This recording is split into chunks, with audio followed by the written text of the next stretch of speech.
Hollywood for saying this about Trump. In a recent interview, actor Mark Wahlberg spoke out against celebrities publicly engaging in politics.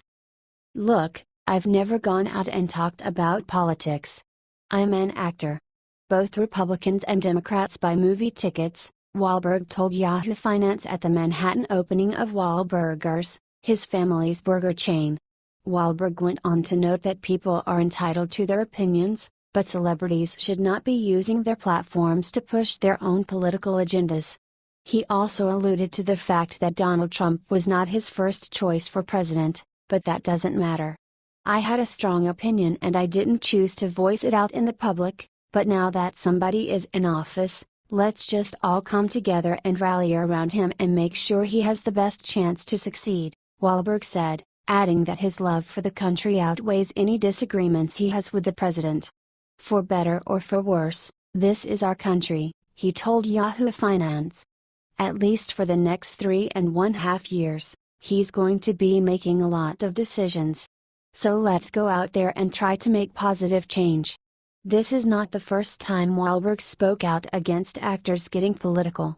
"A lot of Hollywood is living in a bubble," he said back in November. "They're pretty out of touch with the common person, the everyday guy out there providing for their family."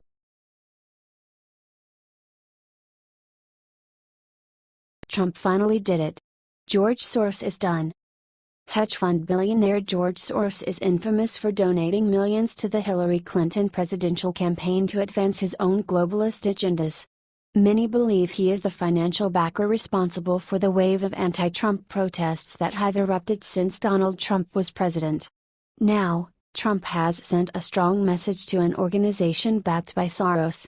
According to reports, Trump appointed Lee Francis Cisna to run United States Citizenship and Immigration Services, Accuses. Following his decision, Soros-backed media organization ProPublica has been attacking Trump for enforcing immigration laws and appointing the first person with experience in immigration policy to head the Accuses. ProPublica is not happy with an order sent out by Trump, instruct Immigration and Customs Enforcement, ICE, agents to do their jobs.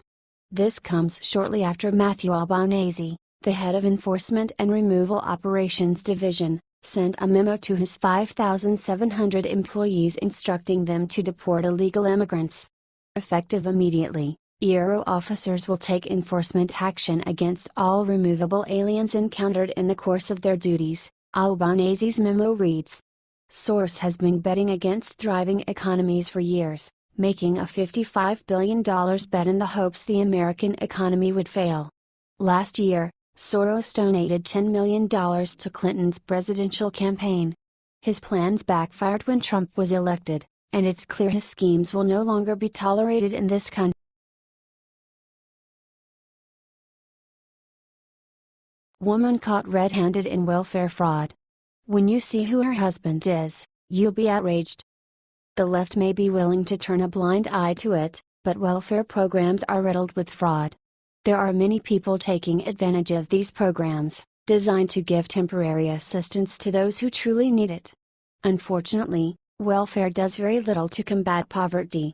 According to recent reports, an Arlington, Virginia woman was arrested this week and charged with 4 counts of welfare fraud for collecting over $100,000 in benefits. At the time, her husband was a high-earning attorney in Washington, D.C. A 6-month investigation into Helen Agbapuruonwu, 41, revealed that the mother of 4 had collected food stamps and Medicaid assistance for 6 years.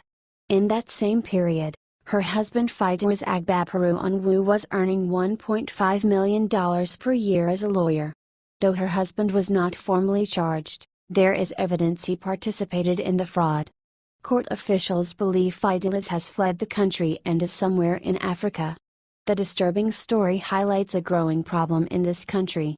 As welfare programs grow, hard-working American taxpayers end up subsidizing the lives of people who are more than capable of surviving on their own.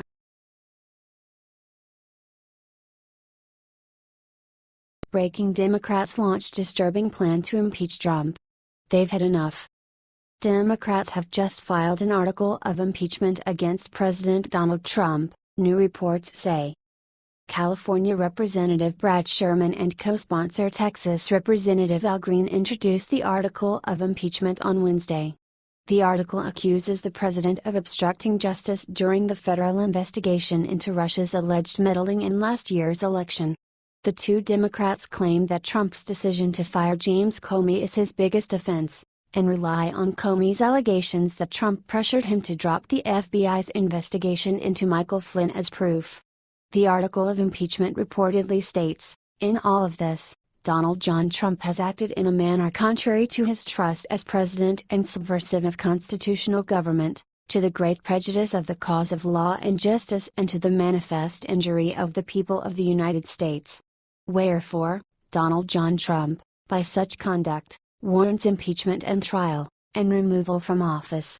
Of course, this measure has little chance of going anywhere, especially with Republicans in control. This is yet another desperate attempt by Democrats to regain power.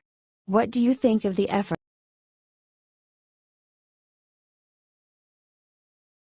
Fox fans demand Shep Smith be fired for what he just said about Trump Jr. Shep Smith has earned a reputation for being the most anti-Trump host at Fox News. Now, many fans are calling for him to be fired after he took an attack on the president's oldest son way too far. Donald Jr. was in hot water this week when the media reported that he had met with a Russian lawyer during the election in hopes of getting dirt on Hillary Clinton. He responded to the controversy by releasing his email threat with the lawyer in an attempt to head off the attack from the New York Times. Though many were impressed with his transparency, Smith took a very different approach. His transparency came minutes before he had been made aware that the New York Times would be publishing the same emails this released. Is that correct? Smith asked Associated Press reporter Julie Bykowicz's.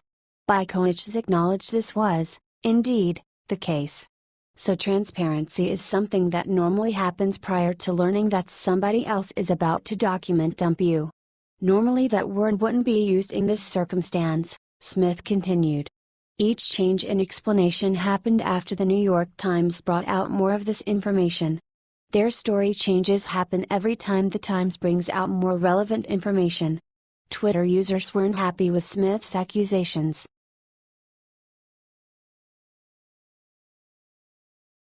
Warning: Democrats just passed a devastating bill. Gun confiscation coming your way. Oregon Democrats have just passed a bill that impacts gun owners all over the United States. The measure, sponsored by Senator Brian Bockwist, allows a judge to issue an ex parte ruling for the confiscation of an individual's firearms. The SB 719 bill has now passed in Oregon's House and Senate, creating an extreme risk protection order which forces the subject of the order to hand over all firearms. This ROPO could be obtained by a law enforcement officer, family member, or household member in an ex parte hearing to deprive someone of their Second Amendment rights without due process of the law. Bockwist has maintained that his bill is not confiscation, but the language of the measure tells a different story, requires court to order respondent to surrender deadly weapons and concealed handgun license within 24 hours of service of initial order, and immediately upon service of continued or renewed order. Provides for law enforcement officer serving order to request immediate surrender of deadly weapons and concealed handgun license and authorizes law enforcement officer to take possession of surrendered items. What do you think? Are you against this measure?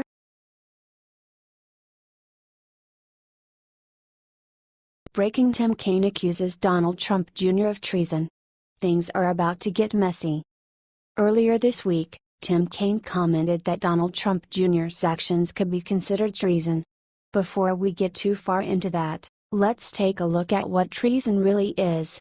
Treason requires not just aid and comfort to the enemy, but also adhering to them. Of course, a country which we maintain diplomatic relations with are not considered an enemy. But even if Russia did earn that title, were Trump Jr.'s attempts to dig up dirt on Hillary Clinton really severe enough to be called adherence? The legal bar for treason is high, and understandably so. But that doesn't mean Trump Jr. is off the hook. He could still be charged with criminal conspiracy. Absolutely, Former Clinton White House lawyer Jeffrey Jakubowicz replied when asked if the emails firm up evidence Trump Jr. had intent to commit a crime by conspiring with Russia. You may have crossed the line on conspiracy to commit election fraud or conspiracy to obtain information from a foreign adversary. You cannot benefit from a foreign adversary in this kind of scenario. Jakubowicz also argues that Trump Jr.'s actions are as clear of intent as you can get. If he received an email in advance saying this is coming from the Russian government, he's certainly knowledgeable about where the information is coming from, Jakubowicz said. And he attempts to attend a meeting with the hope and intent to obtain inside dirt on Hillary Clinton.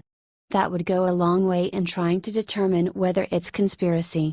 It's not as if he walks into the meeting and he's surprised by what he's hearing. What do you think of this?